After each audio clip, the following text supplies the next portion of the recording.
No, those who may not know will not know. Today I'm standing before you, I can brag that Nigeria is not borrowing, it's dying from local bank. The revenue, we have met our target of revenue for the whole year. We met it in August. I've reviewed this morning.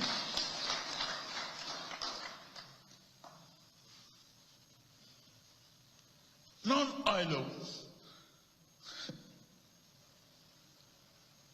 If non-oil revenue is going well, then we have no fear of whatever Trump is doing.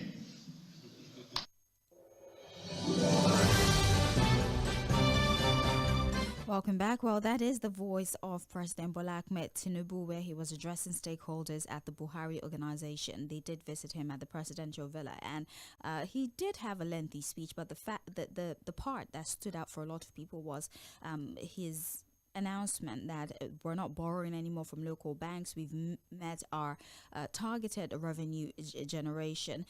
The Punch gives us a full idea of that entire speech, but as you know, we do not have the time to analyze every single thing that he has said. But the papers are shining a spotlight on this one part of his speech where he says we're not borrowing from local banks. We've been able to meet our revenue, and we met it in August, which was last month. Let's use that to welcome Fᴜᴜᴜ into the conversation. Fᴜᴜᴜ, good morning to you. How are you today?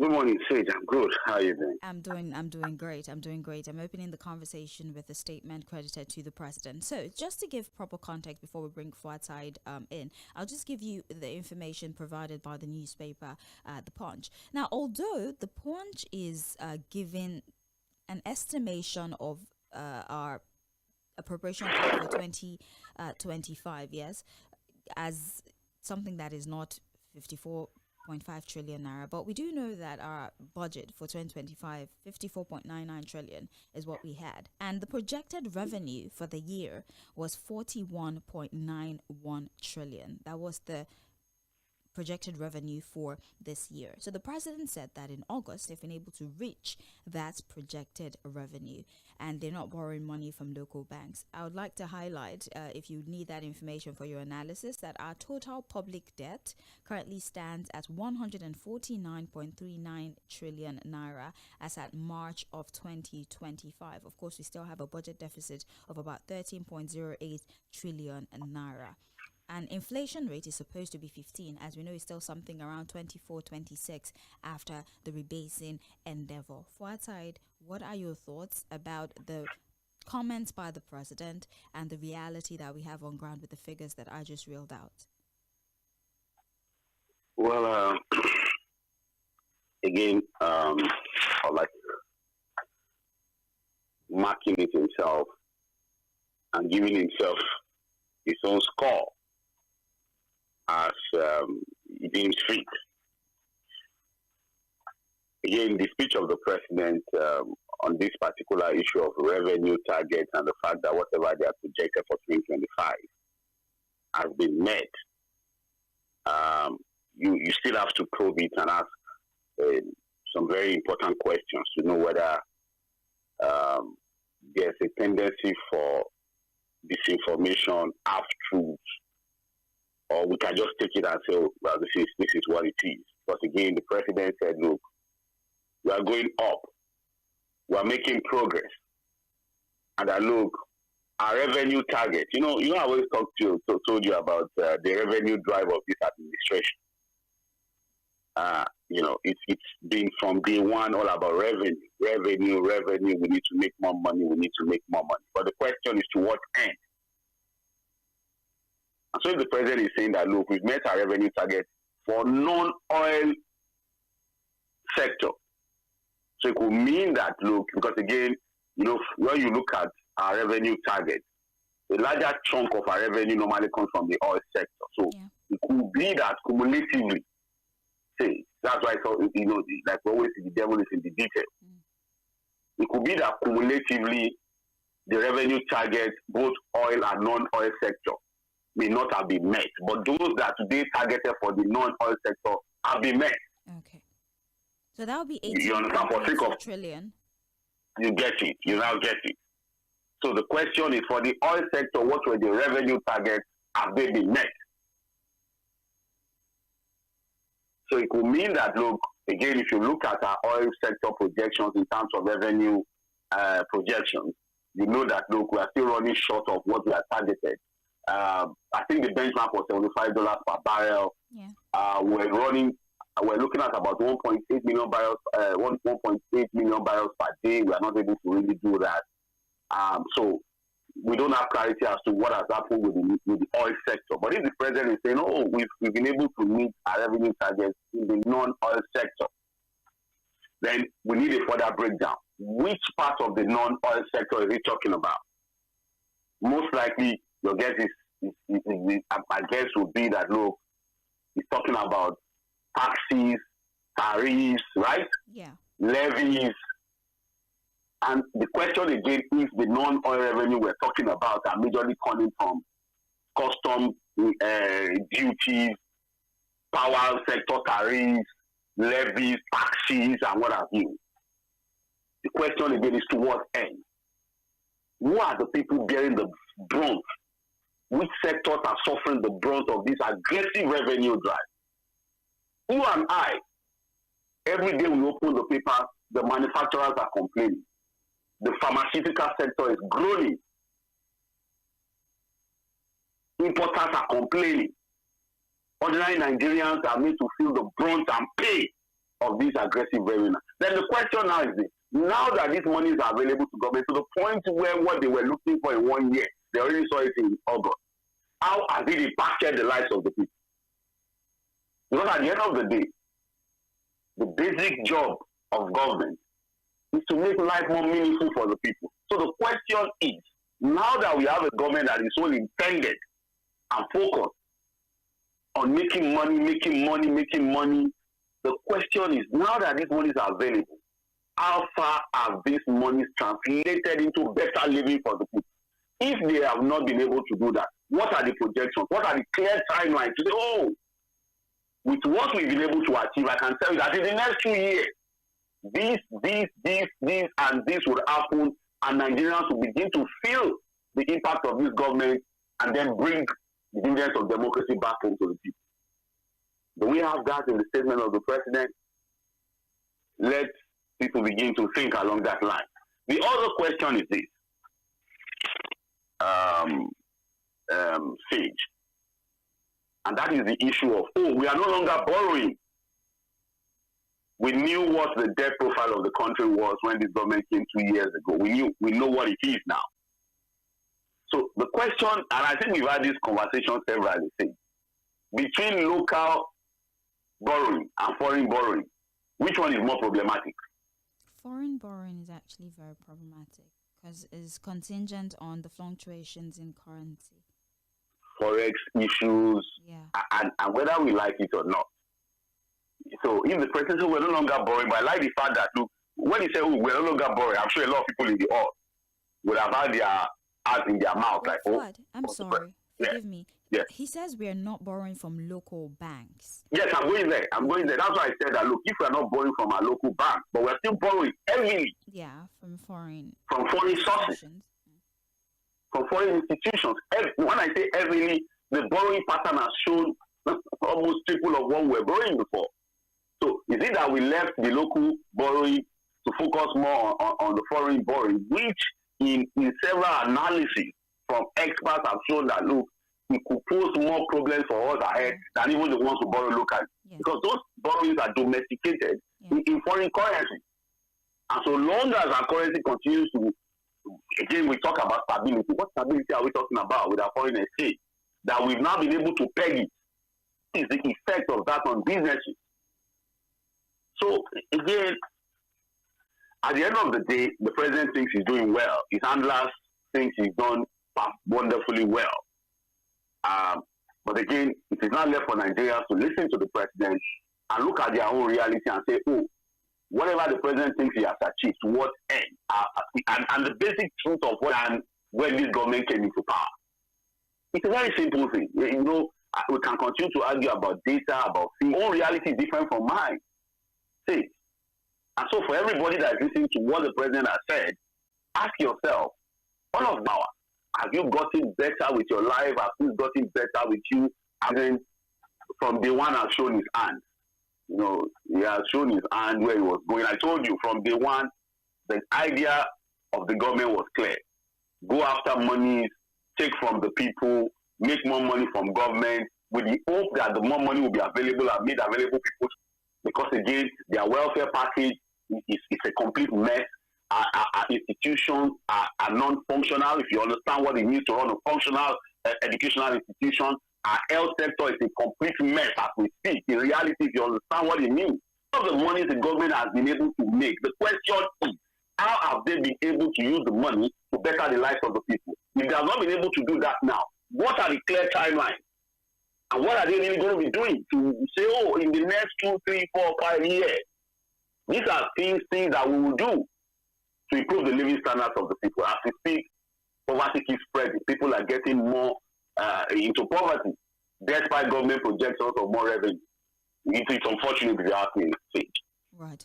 Well, there you have it. Analysis from the speech of the president. So apparently oil revenue, the targets for oil revenue was 7.94 trillion naira, and non-oil revenue target was 10.39 trillion naira. And so the president claims that they've been able to reach that revenue target for non-oil, which is around 10 trillion naira. And they did so in August. So the question still remains, it's wonderful that you've been able to reach your revenue target, but in what way does it directly or indirectly impact the quality of life afforded to the average Nigerian? That is it. So as much as we can applaud their target being reached, the question is, how would you use this endeavor to improve the life of the average person?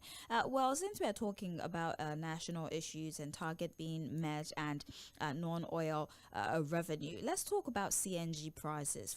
The Punch draws our attention to the gradual withdrawal of subsidy on the price of CNG. The Punch says that CNG... So soon. Very, very fast. Fᴜʟᴜ, please. Don't... At least you do. The one that was supposed to be for the poor people. Please, at least let me just give the information for the sake of those, please, so that we'll have all the factors on the table. Yeah. I don't stress this morning. It's okay. You know that means I don't want stress. You can see that I'm in a very good... It's 450 naira standard cubic meter as federal government withdraw subsidies. Amid long queues and insufficient refilling stations, the cost of 1 standard cubic meter of compressed natural gas has jumped from 230 naira to 450 naira. Correspondent gathered from retailers that the government reviewed the price recently, reducing its subsidies. Now, trucks pay 450 naira, that's standard cubic meter. Car drivers, that's private cars, and commercial drivers still enjoy some form of subsidy. So they pay 380 naira, that's private cars and commercial vehicles. And although there's a source who's saying that this tiny subsidy that is still given to commercial drivers is to manage the cost of public transportation, but truck drivers have to pay more. Might I remind you that the CNG was supposed to be a cheaper alternative for those who could not afford PMS, seeing as subsidy was withdrawn from PMS. And now the CNG that was being sold at 230 naira, subsidy has also been gradually withdrawn from that. And so from 230 is now 450 for truck drivers, and for commercial bus drivers and private car owners is now 830 naira. Your thoughts, Fᴜʟᴜ? Well,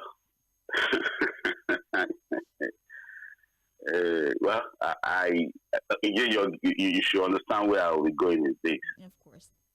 No, from the one I've said that, look, the idea that CNG is an alternative for people who cannot afford PMS does not even make any sense. Because you cannot say something that is not available, readily available, is an alternative to something that is available. Alternative becomes reasonable when it is available. And if you look at even the first paragraph of that report, amidst long queues, inefficiencies, non-availability there's no refilling stations. There's what, like it's not even a reasonable option for anybody to talk about. And that was why some of us questioned the idea of the president saying, oh, if you cannot afford PMS, go and use CNG. Where is the CNG in reality? And in fact, that was not the promise the president made to Nigerians when he was campaigning. When he had the 500, which is PMS, Abi? Yeah. So that was the problem. Is that from 250 or how much? 195 they will say to 800. It's not 500 now. It made it 800. So. It might be 200. It might be 500. It is already at over 800. Unless there was a miscommunication somewhere. But if my Yoruba sounds me right, you are thinking that there was a problem somewhere. Maybe we didn't understand the president. Perhaps because he said, "Well, my divide." Or maybe he was thinking in parable. Now he did not divide 500. He did 800. So we are on that. We are still on that, hoping that will happen. It may never happen the way we are, because the president has now told us that look, if you decided to now jump on the CNG thing of that the government is propagating, look at the story. And you know that a lot of Nigerians have been saying it, that look, if the larger majority of Nigerians decide to abandon PMA for CNG, it is still going to be the same story. Immediately, you would have gone through the hard process of converting your vehicles, because a lot of the vehicles that are set to use CNG didn't come with CNG engine. You will convert, you do all manner of things. Kits are not readily available, they become very expensive. You probably will not even know that when you get to that point, maintenance of your vehicles, spare parts for the CNG becomes a problem. So, you see, that's why you can tie this to the story of we made our revenue target. To what end? Gangan. Power wale, this power wale idea, this power wale policy of this government. To what end? Unless somebody is going to come here and educate me what governance is all about, if it is not about the well-being of the people. So, is governance supposed to be about the well-being of a few privileged Nigerians who have found themselves in the political space, as we are seeing now, or cronies and contractors of government? Is that what governance is supposed to be about, really? And so when the president was also promising Nigerians, let the poor breathe, how far have we gone with that promise of let the poor breathe? Are the poor people breathing, really? Or they are being choked out of life? We can continue to live in denial about this reality. But the poverty in the land stares us in the face. It's just that the hypocrisy in our minds and our head will not allow us to accept the reality of this period. The politicians can continue to jump all around and celebrate what has become more money for them. But in reality, are the people better off when it comes to these policies and how far it has been implemented? Where are the so-called safety nets that we are talking about? Where are the CNG buses? What has happened to the manufacturing sector? How many manufacturers have been able to get government subsidies and funding? Where are the public hospitals that have been fixed so far that these monies are now being made? Where are the educational institutions? What are the conditions of our university?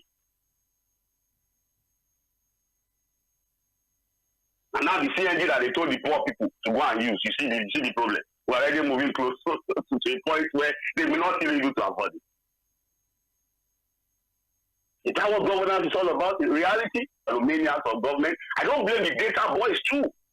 I tell a few of them that I have access to. I was not trained to be a person that feeds from the crumbs that falls on the master's table. I was never trained like that.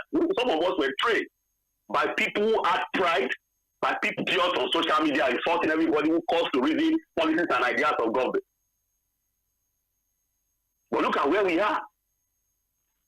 Just look at where we are. These two stories, you can... I mean, we have a presidency that is celebrating reaching their non-oil revenue target. We have to expect that something has to happen for that revenue target to be reached. And if it is pulling out subsidy and making people pay more for certain services or resources afforded to them, that's the only way that can happen. So there's a correlation with the increase in tariffs across different sectors, having people pay more, for example, excise duty, pay more for power, pay more for this and that for their revenue target to be met. That is the nexus that exists between these tariffs and the removal of subsidy.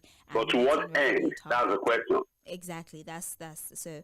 As much as the presidency is boasting of reaching revenue target, the consequence is something that we also have to review. But that's that story that we see on the front cover of the Punch newspaper.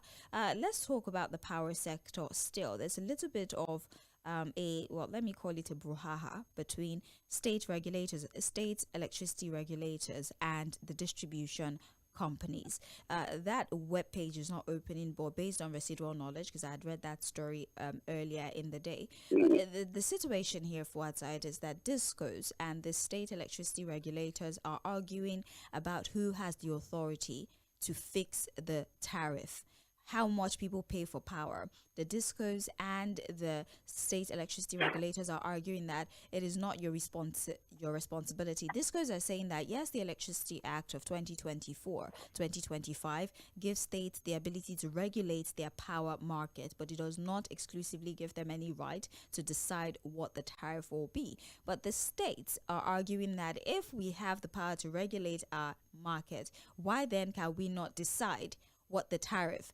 is going to be? Although there's now a meeting between stakeholders of both the distribution companies and NERC at the state level. And so because of that, there's been a little bit of a disruption, there's been a little bit of a power tussle, and there's a fear of what the consequence of this disagreement is going to be for electricity consumers in the country. It's unfortunate. I knew this confusion was going to come.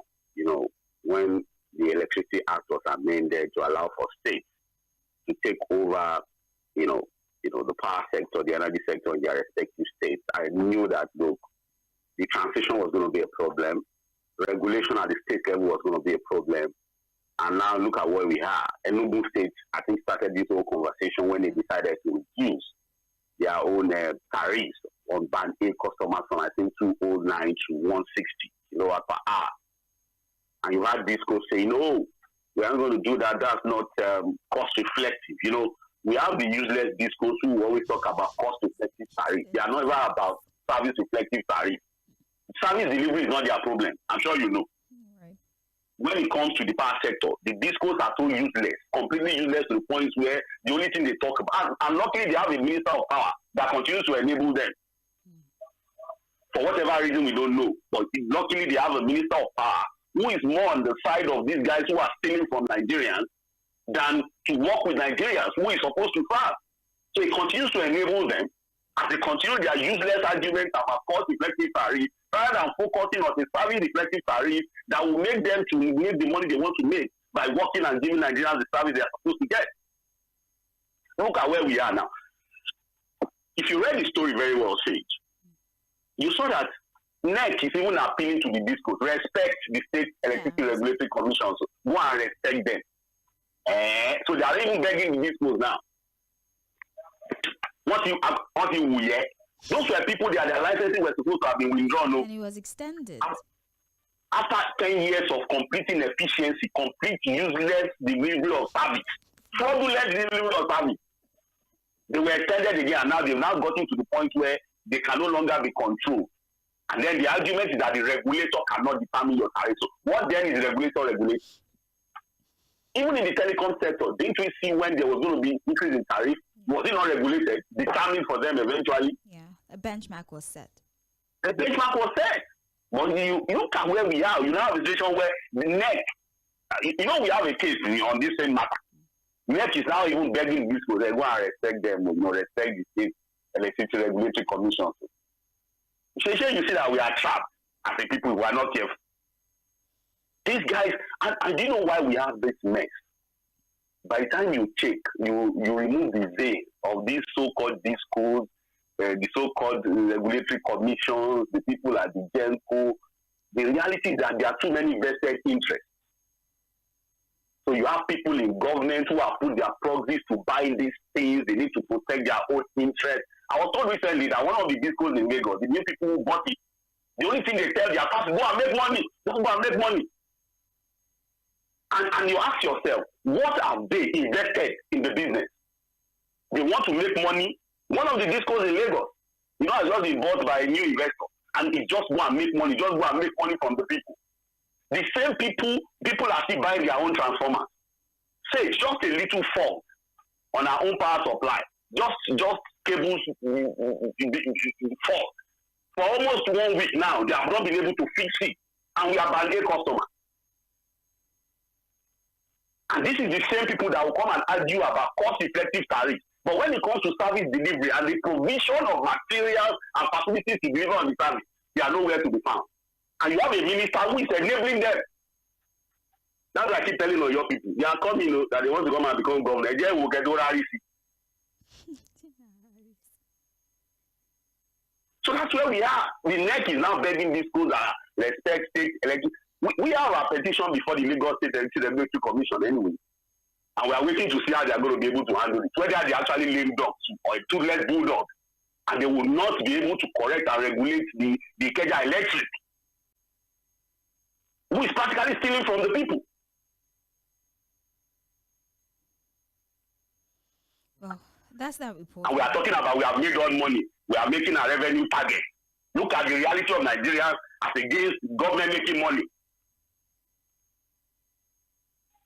That's what we have for outside. As I said, there's a meeting that's been set up so that stakeholders from the distribution companies and the NERC NERC will meet and reach a consensus on how a tariff will be determined and who would concede power to who, or maybe considerations for the Electoral Act needs to be made. So it is stated very clearly, the position made there, who has the power to do what, so we don't have this power trust. And it's so sad that they're not fighting about inefficiency. They're not fighting about inefficiency. They're fighting about who has the authority to peg the tariff. These guys took over the sector. Just a very simple analysis here. You took over the sector. What has been their level of investment in the sector? How can somebody who is supposed to deliver on a service, up to today, the people buy transformers themselves, prepaid meter they cannot give to the people, cables people have to still buy, they have to buy poles, and you know the sad thing that when you buy a transformer, it is their own property, it doesn't belong to you. Yes. Now you buy the transformer, but in reality it belongs to them because that's what they are now using to render service to you, but they cannot provide that facility. Hey, if there's anything to be called legal fraud, that is what we have with the power sector. This is fraud. You are stealing from the people practically. Well, for outside, that is actually our conversation for Situation Room today. We're talking about the power sector and the Electricity Act at 4 p.m. Today. So we'll be able to expand that conversation even further. Let's move on because of the time that we have on our hands. We have Atiku Slam's federal government as bandits sack Kwara village. There's a lot of political stories, but I'm just choosing to prioritize socio-economic issues, yes, because intra and inter-party crisis, I just don't believe that I should take from burnout. We have bigger fish. No, we have maybe politics. Maybe we'll take some of the stories. Exactly, but I would reference some of these stories, yes, but I just chose to prioritize socio-economic issues over people that are fighting in the party about who should be what. Well, Atiku Slam's federal government has bandit sack Kwara village. Former vice president has criticized Bola Tinubu-led federal government over worsening insecurity, particularly in Kwara State, where bandits have reportedly sacked a community in Patigi local government area. On his Facebook page, he lamented what he described as the administration's monumental failure to protect citizens, warning that violence in the North Central had reached an alarming levels. The vice president is saying that these bandits have started seizing local government areas, and it's time that we start paying attention about the violence that has continued to gain momentum in the North Central region of the country. Community, local governments, I think it borders part of Niger State. Because I have a friend who served in Kwara State, and I think he was protected to that particular community. And when I saw the video, I had to share the video with her. She said, "This is unfortunate because she served in that particular community. It has become a ghost town." See, because again, the bandits, the terrorists keeps coming, and that entire community has been abandoned completely in Kwara. And then for people who are here in the southwest, who for political reasons will not allow us talk, who think we are just here just for the sake of criticizing government. You see that when it gets to Kwara, Kiloku, when they are already in Kwara, because apart from even this particular video that Atiku is referencing, again they will say it's because of politics. let us leave Atiku out of it. But this was a video that circulated, and people who are on ground have told us that indeed communities have been abandoned as a result of the continuous attack of bandits and terrorists. You know that everybody, imagine a whole community being abandoned by everybody, complete.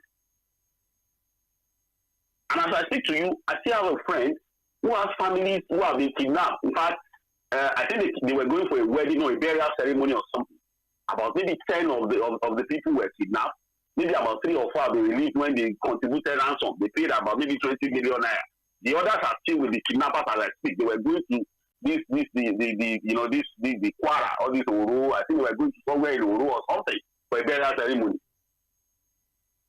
So it's not as if we just come. This we are talking real issues, and that's why in several reports you see that they say that sometimes people who are kidnapped and abducted don't even report it. They just go and raise money and pay the bandits and move on with their lives. And then you come here and then people think it's all joke because we think we're in Lagos, we are safe. To move around the country now has become something you have to think and rethink. Even to go to Ibadan, you probably have to say the Lord's Prayer and return to you 100 times. See, that's where we are.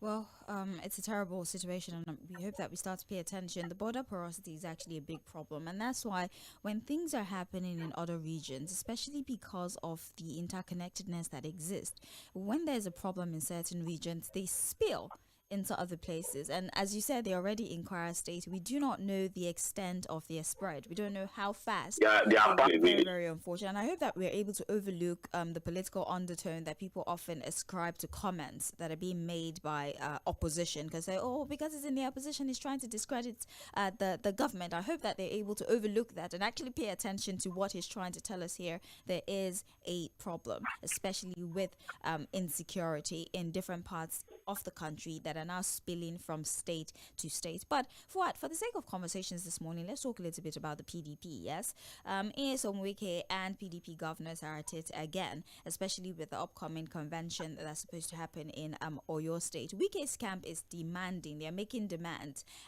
and these demands must be met if the PDP is serious about that convention. They made up at least 6 demands. Right, but again, as you said, on midweek politics, you would dig deeper into these demands, but some of them include party politics at 1 p.m.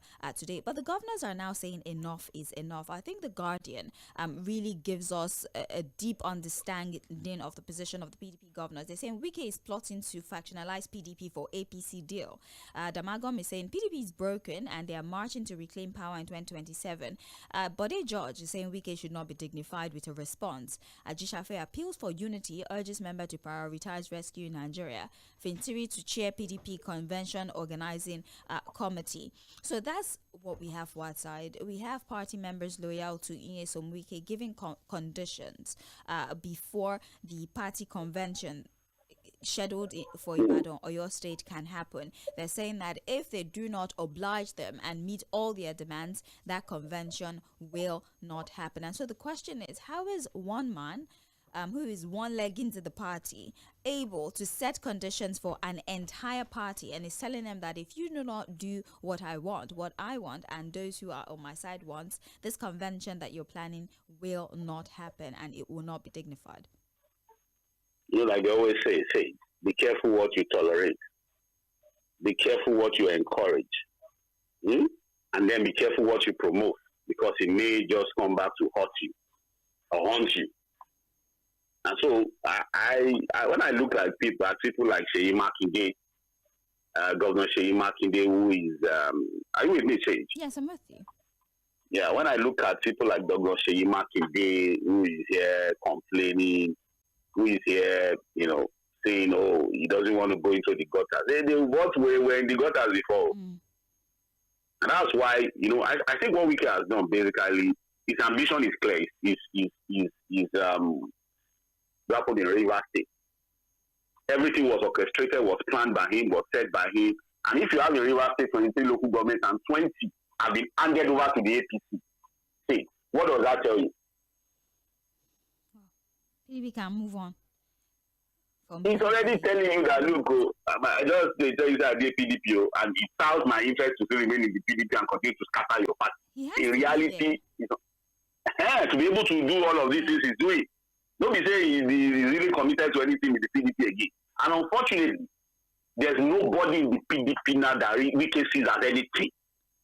From the first person to the last person in that party, Wike sees them as nothing. You can see that he can talk to anybody, can talk down on anybody, insult anybody. I think the only person in the political space today that Wike respects is President Bola Ahmed Tinubu.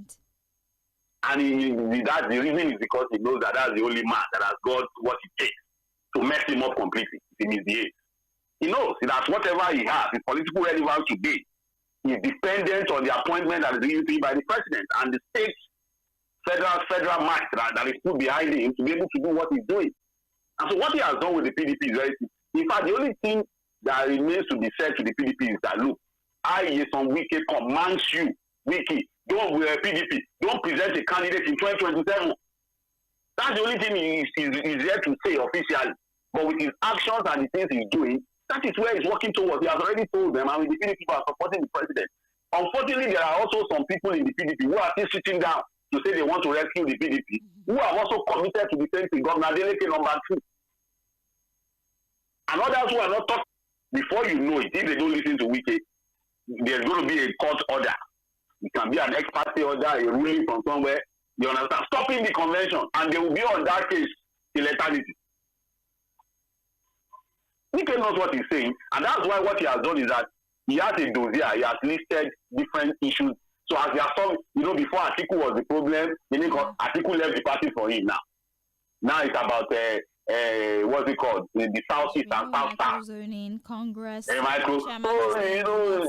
There is always something to come up with, and he has a list of. So even if they resolve the one Wike is talking about, he will come up with another one. That problem. It's just what it is. And for the PDP that say enough is enough for us. Can they do anything? Exactly. I told you the more yesterday. We can't do anything now. You cannot even remove him. You cannot suspend him. And even if you want he has a court order that they have not gone ahead to back. Number 2. Who in the world will initiate a suspension proceeding? They can't. They are just this one that is saying they should not dignify with a response. The man knows what he's doing.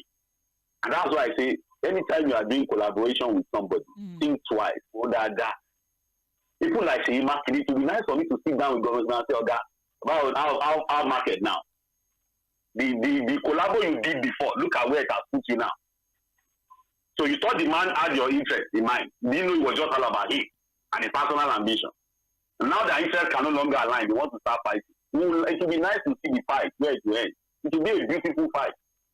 That PDP, the PDP I'm saying, well, we'll wait and see. Well, we're out of time actually, but the Guardian newspaper does report that with 15 months to the 2027 presidential election, President Bola Tinubu has renewed his borderline going to take over that 12 million votes that is usually ascribed to the former president. How that will happen, well, honestly, with all the factors on ground, I don't see how that will be difficult for him. But just He met with the CPC people, so we'll see again. Yes, I'm sure media politics will expand the conversation. Yeah, right. The CPC block of the Buhari movement.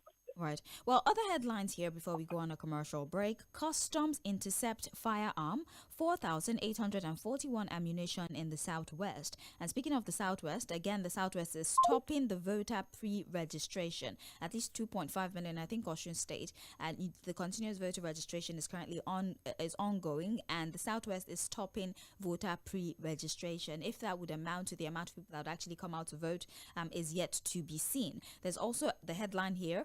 Wike pledges duplexes for FCT judges. There's promises to buy houses for the judges. ADC accuses Tinubu of nepotism as Atiku decries rising insecurity. And finally, the court avoids mandatory 15-year service requirement for soldiers. So I think that this is a relief. You can resign anytime you want and you don't have to necessarily by force serve for 15 years as a soldier. That's the report that we have for you this morning. We're going to take a break and we'll come back for Mainland Focus, where we take your feedback on these stories. Don't go anywhere. I'm Sage Babalola. This is Mainland 98.3 FM. We'll be back.